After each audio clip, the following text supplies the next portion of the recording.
3, 2, 1. Of course, Sec, grabe yung hamon sa inyo ni President being the new Education Secretary. Your thoughts po? Yeah, malaking hamon po ito, pero ako'y natutuwa dahil very supportive po ang ating Pangulo.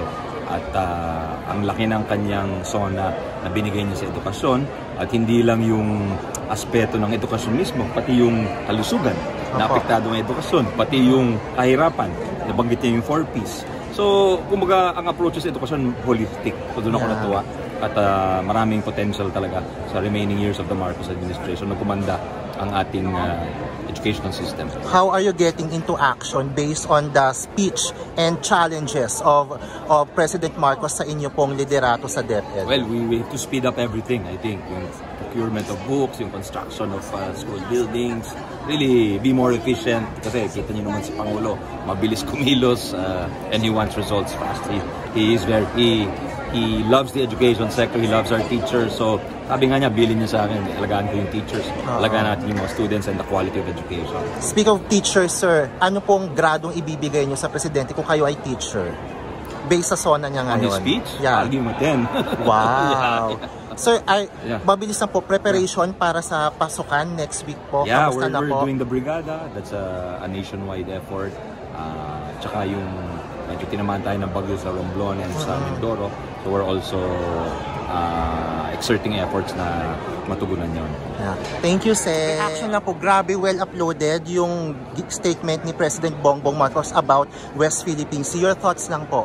Well, yan ay talagang damdamin ng Pilipino na hindi tayo susuko, at sa ganang amin, gagawin namin ang lahat upang mapagtibay ang ating deterrent capability. So, kinukuha namin na sign of confidence sa ginagawa ng our forces at ng Departamento ng Tanggulang Pambansa. With the message po coming from the President, how will you move forward in protecting our territory? The same thing we will always been doing. Pinapag-igtig lang niya ang momentum namin na sa capability upgrades at saka pagpapatibay ng ating internal and operational security din. At ito ay sa tingin ko kontra din sa misinformation. Correct. Ang pinakamalaking problema din ngayon ang misinformation, ang pangingintriga, ang pamemeke. Ito ang kasagutan ng ating Pangulo dyan, at palagay ko nagbibigay lakas loob sa lahat ng mga involved sa pagpapatibay ng seguridad ng bansa na tutulan ang mga ganitong pamamaraan, lalo na kung gawa na ating mga kababayan. Sec, grade nyo lang sa sona ni Presidente. Ay, naku. Sa akin, dun lang sa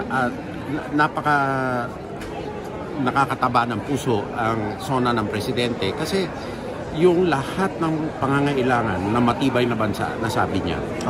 Increased productivity sa agriculture, infrastructure, healthcare, education. Yan ang mga poste. And then, energy. Sinabi din niya. Poste ang mga yan eh. The more productive, the more interconnected you have, the more productive your country is, mas maraming magagastos para sa national defense. Thank you, sir. Congrats po.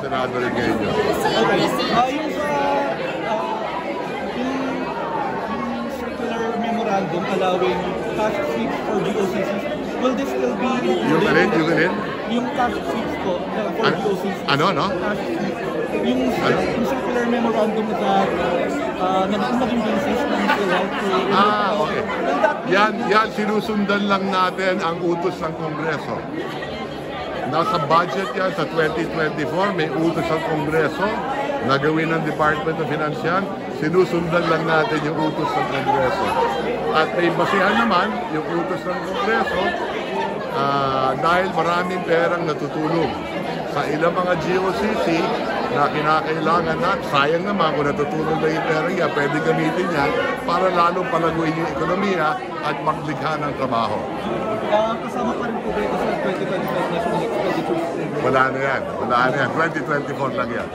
Sec, kung bibigyan po niyo ng grado si President sa sona niya, anong grade po ibibigay niyo? Makatotohanan yung sona niya, kaya bibigyan ko ng 100. What is the best highlights for you, Sec? yung report niya ng pagbaba ng kahirapan sa ating bansa at yung most uploaded yung Pogo. Correct. Thank you, Sec. Okay, thank you.